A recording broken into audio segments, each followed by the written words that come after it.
नमस्कार, capital TV में आपका स्वागत है। ईरान से कल एक सिविलियन एयरक्राफ्ट टेक ऑफ करता है। पाकिस्तान के रास्ते वो जम्मू कश्मीर के एयर स्पेस में दाखिल होता है और पूरी दुनिया में बवाल मच जाता है और हिंदुस्तान में बताया जाता है कि उसमें कोई बॉम्ब है और पायलट दिल्ली लैंड करने की अनुमति मांग रहा है। हिंदुस्तान की सरकार ने अनुमति नहीं दी और अनुमति नहीं दी, साथ ही साथ दो सुकोई एयरक्राफ्ट उस विमान के पीछे लगा दिया और जब तक वो भारत के स्पेस से बाहर गया नहीं तब तक उसका पीछा हिंदुस्तान की वायुसेना ने किया। लेकिन जैसे ही वो हिंदुस्तान की सरहद के बाहर निकलता है, बताया जाता है कि कोई बॉम्ब ही नहीं था, होक्स था। क्या ये वाकई किसी ने मजाक किया या कोई गहरी बड़ी साजिश थी? दिल्ली के ऊपर जिहादियों का कोई हमला होने वाला था? ऐसे कई सारे सवाल हैं जो अभी तक अनआंसर्ड हैं, न सरकार की तरफ से, न कोई मीडिया की तरफ से, ना ही कोई एक्सपर्ट आकर के बता रहे कि क्या हो सकता था। पूरी घटनाक्रम को समझने के लिए हमारे साथ मेजर जनरल एसपी सिन्हा साहब हैं। आपका बहुत बहुत स्वागत है। क्या हो गया ये? देखिए, पहले तो मैं ये कहना चाहता हूँ कि मैं कोई पंडित ज्ञानी नहीं हूँ, मैं महाकाल नहीं हूँ कि मुझे सब कुछ दिखाई पड़ता है। लेकिन मेरी आर्मी टीचिंग, आर्मी एक्सपीरियंस, सैनिक स्कूल 1963 से आर्मी ट्रेनिंग ये बताती है कि बैटल रीडिंग करो और डॉट्स कनेक्ट करो। जब डॉट्स कनेक्ट करोगे इंपॉर्टेंट चीज़ का तो तस्वीर एकदम सामने साफ नज़र आएगा। और डॉट्स को मैं कैसे कनेक्ट करने जा रहा हूँ, मेरा पहला ओपनिंग सेंटेंस है, ये पाकिस्तान ISI की साजिश थी। दिल्ली में बहुत बड़ा एयरपोर्ट पे या दिल्ली एरिया में बहुत बड़ा षड्यंत्र को अंजाम देने का प्रयत्न था। मतलब दिल्ली में किसी टारगेट को हिट करने की तैयारी थी। एकदम वाइटल एरिया, वाइटल पॉइंट या वाइटल स्ट्रक्चर को डिस्ट्रॉय करने की साजिश थी। और ये मैं कहना चाहता हूँ ये 9/11 टाइप टारगेट मतलब साजिश थी कि एक स्ट्रक्चर को ध्वस्त करो, पूरा हिंदुस्तान को नीचे दिखाओ और कहो पाकिस्तान तो बोलेगा मेरा तो इसमें कुछ हाथ ही नहीं है, क्योंकि ईरानी सिविल एयरक्राफ्ट से कौन क्या किया मुझे क्या पता। तो ये ISI की बहुत चतुरता के साथ ये षड्यंत्र रचा गया है। अब मैं क्यों कहना चाहता हूँ कि पाकिस्तान का हाथ है, अब मैं कुछ और बताता चाहता हूँ। पहला प्रश्न, सिविल एयरक्राफ्ट था ईरान का, उसको चाइना जाना था। ईरानियन पायलट को पता कब चला कि अंदर बॉम्ब है? पाकिस्तान में जब लाहौर एयर स्पेस में आता है तब लाहौर ATC दिल्ली ATC को बताता है कि बॉम्ब है और इमरजेंसी लैंडिंग करना चाहते हैं। लाहौर को ATC को किसने बताया? क्या पाकिस्तान के जिहादीज एयरक्राफ्ट को हाईजैक कर लिया हवा में ही, गन पॉइंट पे पायलट को बोले चुपचाप बैठा रहा, जो हम बोलते हैं करता जा। ATC को लाहौर को बता होक्स है, उसको बोल, दिल्ली ATC को बताएगा कि हम लैंड करना चाहते हैं। यदि अनुमति ये दी जाती तो विद्रोह मतलब षड्यंत्र होता, भयानक तांडवनृत्य होता। दूसरी बात मैं कहना चाहता हूँ कि ये जो लाहौर ATC बोलता है कि इमरजेंसी लैंडिंग करने जाओ, तो लाहौर ATC के ऊपर से लाहौर स्पेस में फ्लाई कर रहा था, लाहौर पे क्यों नहीं लैंड करने दिया गया? एक और बिंदु कि जब सिविल एयरक्राफ्ट होता है उस पर 1.5 घंटे का फ्यूल होता है extra, emergency, yes always emergency landing के लिए, कि मान लो वेदर ख़राब हो गया, अभी हमको गोवा जाना है, ख़राब हो गया, वापस जयपुर लौटना है, दिल्ली लौटना है, तो और उतना टू एंड फ्रो का फ्यूल होना चाहिए। जब फ्यूल था तो क्यों नहीं लैंड किया लाहौर में? क्यों नहीं बोला कि हम बांग्लादेश में लैंड करेंगे, म्यांमार में लैंड? वापस क्यों नहीं चला गया? वापस क्यों नहीं चला गया? वाई दिल्ली? अच्छा इमरजेंसी है, कुछ भी हो सकता है एयर में मिनटों में, तो नीरेस्ट तो तुम्हारा लाहौर एयरपोर्ट था भाई, जो डेस्टिनेशन बगल में है उस पर तुम लैंड नहीं कर रहे हो, दिल्ली बोल रहे हो। उसके बाद जब पायलट को ऑफर दिया जाता है कि जयपुर में लैंड करो, बोला नहीं जयपुर में लैंड नहीं करेंगे। फिर हमारी intelligence agencies government Iran government के साथ संपर्क में आती है कि ऐसा इंफॉर्मेशन मिला है, व्हाट इज़ योर टेक?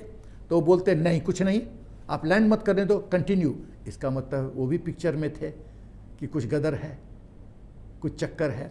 अब आते हैं, मतलब ईरान के सरकार से वहाँ बातचीत हुई कि इस तरह की चीज़ें हो रही है, आप क्या कहते हो, तो वो उस रिस्पॉन्सिबिलिटी को नहीं ले, इसलिए उन्होंने कहा कि भाई लैंड मत करने दो, लैंड मत करने दो, इसको अपने डेस्टिनेशन पे जाने दो। ओ और उसके बाद ब्यूटी ये है कि न वो लाहौर में लैंड करता, खैर वो लाहौर तो क्रॉस कर चुका था, माइना बैंड में लैंड नहीं करता, बांग्लादेश लैंड नहीं करता, अपने डेस्टिनेशन गुंजू वहाँ पहुँच जाता है।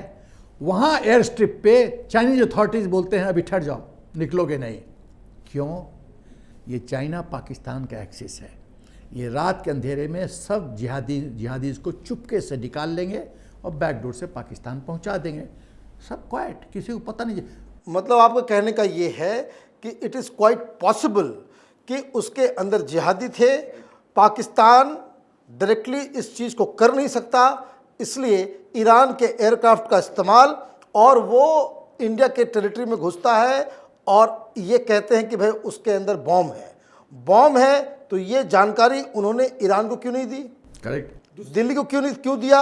वही नहीं, जब बॉम्ब था, जब इंडियन एयर स्पेस को आप क्रॉस कर जाते हो तो बोलते हो खारिज, पूरा थियरी को खारिज कर दिया जाता है, नहीं बॉम्ब नहीं था, ये गलत सूचना मिली है। मतलब ये ग्वांगजू पहुंचने से पहले ही इसको खारिज कर दिया गया। ये किसने खारिज किया? ये अपना ईरानी अथॉरिटीज़ ने और लाहौर ने और पायलट ने, कि ऐसा कुछ नहीं है।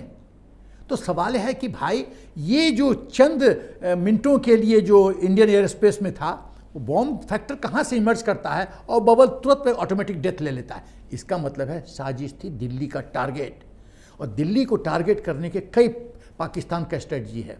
इमरान फैक्टर को न्यूट्रलाइज करो, लोगों का दिमाग सोच डाइवर्ट करो, गिरफ्त की स्थिति है उसको डाइवर्ट करो, इकोनॉमिक क्राइसिस है उससे बच के निकलो, और हिंदुस्तान को नीचा दिखाओ और अपने आवाम को बोलो देखो हिंदुस्तान का क्या हालत है, देश को सुरक्षित नहीं कर सकता। ये कई फैक्टर्स थे, और Pakistan China connection rule out नहीं किया जा सकता, क्योंकि एयर स्ट्रिप पे अभी तक यदि उसमें बॉम्ब है तो चाइना का जो अपना जो स्पेशलाइज्ड ट्रुप्स होते हैं वो क्यों नहीं अटैक करते हैं, क्यों नहीं अंदर भी घुस के सबको अरेस्ट कर लेते हैं, क्यों नहीं? चुपके से निकाल देंगे, all quite, your mission not successful, हम लोग बाल बचे हैं। तो ये बहुत बड़ा षड्यंत्र था, लेकिन हम लोग को, देश को, इंटेलिजेंस एजेंसीज को, गवर्नमेंट को ये थैंक यू बोलना पड़ेगा कि उन्होंने अपनी इच्छा शक्ति दिखाई और बैटल रेडी बहुत तेज किया। देखो जब फ्लाइट लैंड करने में कितने देर का है, 10 मिनट 12 मिनट का खेल है, और लैंड करते समय उस ऑलरेडी टारगेट आइडेंटिफाइड होगा, घुस जाओ 9/11 टाइप, पूरे बिल्डिंग में घुसा दो एयरक्राफ्ट को। पार्लियामेंट पर अटैक हो सकता था, पार्लियामेंट पर अटैक हो सकता था, कुछ भी हो सकता था। तो ये तो अब लेसन लर्न है। देखिए हम आर्मी में सिखाया जाता है कि लेसन लर्न, हम एक्सरसाइज भी जाते हैं, अम्बाला से सूरतगढ़ जाते हैं exercise, what are the lesson learn exercise से?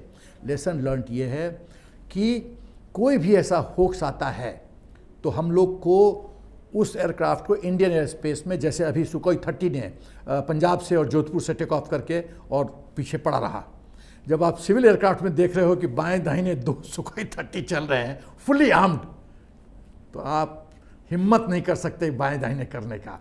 तो जो हाईजैक किया होगा जिहादीज, वो चुपचाप शांत होकर बैठ गए और चाइना उतर गए, मिशन अबॉर्टेड। यह बाल हम लोग बचे हैं। तो ये जो पाकिस्तान की जो मेरी अपनी ये सब रीडिंग है, और मेरा ख्याल है मैं 99% करेक्ट हूँ मैं जो बोल रहा हूँ। और मैं ये कहना चाहता हूँ कि जो एक और इम्पॉर्टेंट चीज़ है, कुछ लोग बोल रहे हैं कि हम लोगों ने जो स्क्रैम्बलिंग प्रोसीजर है इंडियन एयरफोर्स का, मैं खुद बहुत स्टेशंस में रहा हूँ, एक एनडीए हूँ, एक सैनिक स्कूल हूँ, तो मेरे बहुत दोस्त हैं एयरफोर्स में भी, उन्होंने मेरे को बहुत क्लियरली बताया है कि जो स्क्रैम्बलिंग प्रोसीजर होता है, स्क्रैम्बलिंग मतलब एयरक्राफ्ट, फाइटर जेट को या कोई भी एयरक्राफ्ट को टेक ऑफ करना और एयरबोर्न हो जाना और सुरक्षित करना। कुछ पायलट्स 24/7 इवन रात को ऑन ड्यूटी होते हैं, और 2 मिनट से 2.5 मिनट का रिएक्शन टाइम उनको दिया जाता है। सब कुछ तैयार, व्हीकल रेडी, ऑप्स रूम में वो वेट करते रहते हैं, जहाँ सोचने मरी हरी खड़ाक बैठे गाड़ी में, खट एयरक्राफ्ट में बैठे, स्टार्ट किया, within 2 to 3 minutes they are airborne. वही हुआ इस केस में। यदि हमारी एसओपी, स्टैंडिंग ऑपरेटिंग प्रोसीजर बोला जाता है, यदि एसओपी, स्क्रैम्बलिंग प्रोसीजर परफेक्ट नहीं हो तो कष्ट हो जाएगा, क्योंकि उस लेवल पे जो खेल है, यदि सिविल एयरक्राफ्ट के बदले में फाइटर जेट है तो बहुत कष्ट हो सकता है। तो मेरा ख्याल है हम लोग भगवान की कृपा से, माँ दुर्गा की कृपा से भी दुर्गा और दिल्ली में 45 मिनट तक ये घूमता रहा। एयर स्पेस में घूमता रहा, ये इंसिस्ट करता रहा कि हमको उतरने का मौका दो। 45 मिनट्स दिल्ली के एयर स्पेस में, चक्कर पे चक्कर, चक्कर पे चक्कर। और तो इसका मतलब फ्यूल बहुत था। मैं तो बोल रहा हूँ फ्यूल 1.5 घंटा रिजर्व होकर चलता है। आप यदि दिल्ली से मान लो बॉम्बे जा रहे हो और फ्लाइट के लिए एक्स चाहिए लीटर अपना फ्यूल, तो 2x लेके लोग चलते हैं, प्लस कुछ और कुशन। यदि डायरेक्ट फ्लाइट है, नो स्टॉप, बीच में स्टॉप होगा तो रिफिलिंग कर लेते हैं। Right. लेकिन जहाँ यहाँ तो नॉन स्टॉप था flight, Iran to China, Guangzhou, direct flight, कहीं स्टॉप नहीं। ये भी षड्यंत्र का एक बहुत बड़ा कारण है कि यदि लाहौर में यदि वो टच डाउन करता रिफ्यूलिंग के लिए, तब तो पाकिस्तान कनेक्शन तुरंत स्टैब्लिश हो जाता।